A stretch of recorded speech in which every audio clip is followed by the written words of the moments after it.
Okay, so let's get started. So I'm going to start by cleaning up my cuticles, and I'm using the Sally Hansen cuticle softener here, and I'm just going to be pushing back my cuticles and removing any dead skin that may be on my nail bed.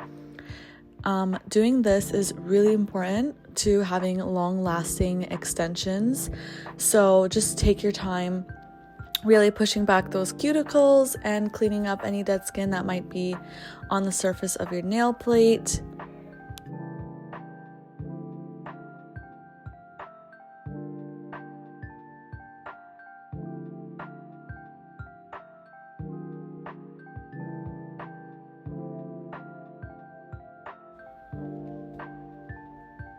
Now I'm taking this cuticle cleaner. It's by Tweezerman.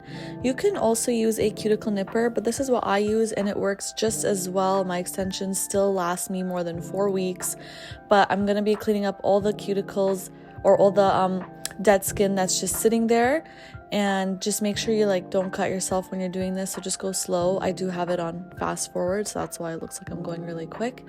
And I'm doing that on all of my fingers. And then since I like to be extra cautious with removing any dead skin, I'm taking my e-file here and I'm using a flame bit and I'm going around the dead skin areas as well and cleaning up any excess that I may have not gotten off from the cuticle cleaner or trimmer, whatever you want to call it.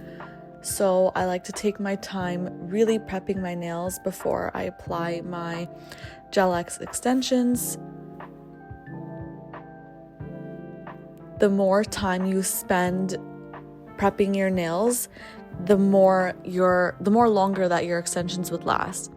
Now I'm taking a 240 grit sanding band. This is really gentle for the nail bed. And I'm gonna just be buffing out the nail surface and just making it a little bit more rough so that the surface is not shiny and it can have a better adherence to the nails.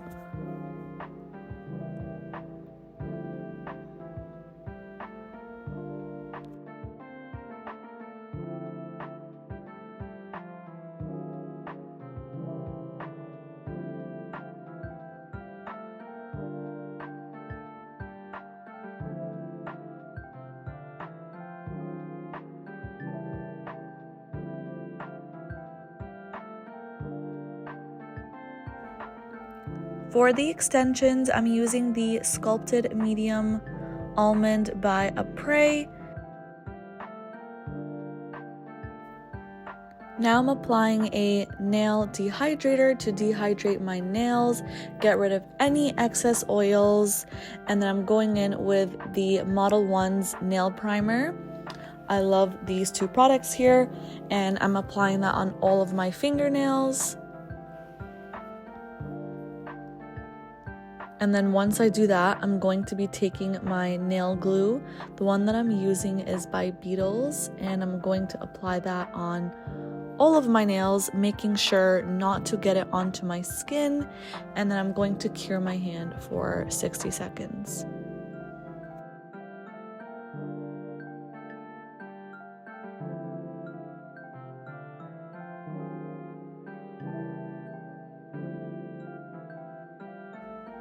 Now I'm going to be priming the surfaces, the inside surfaces of the nails. You can use a nail primer for this step, or you can use an e-file, but it is recommended that you do one of them at least. Now I'm applying the nail glue onto the nail, and then as you can see, I do like a little blob at the end. The more you do it, the more easier it gets. And then I'm applying it at a 45-degree angle, carefully and slowly, and you're going to see the glue travel up to the tip of the nail. Once it travels up, you can go ahead and flash cure it for about 10 seconds or so, and that's what it looks like. If you are messing it up sometimes and the glue spills out on the edges, you can just, before you flash cure, take it off and redo it, and it'll work just as fine. It does take practice. Sometimes even I put on just a little bit too much, so you just have to retake it, do it again.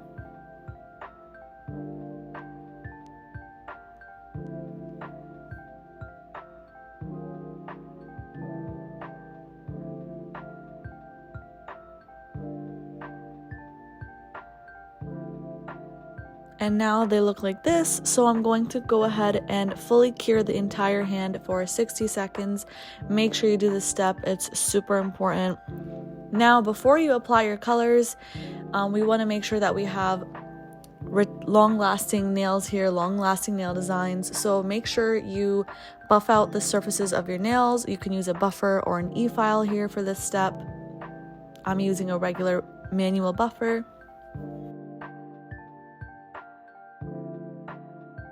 Going to be sealing the cuticle. This is a very important step as well. It's going to make the fake nail look a lot more natural and blend it into the real nail. So I'm taking that sanding band again, and I'm just going to be lightly buffing out those areas there.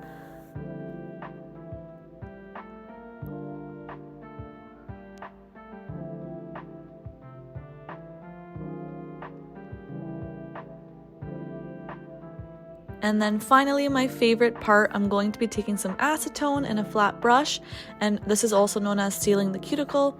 So you're going to apply it in that area, making sure that you blend the fake nail with the natural nail, and this is going to help with longer lasting nails.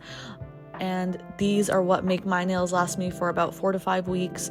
So if you do these, then you're definitely going to get long-lasting gel X extensions. But yeah, this is the final look.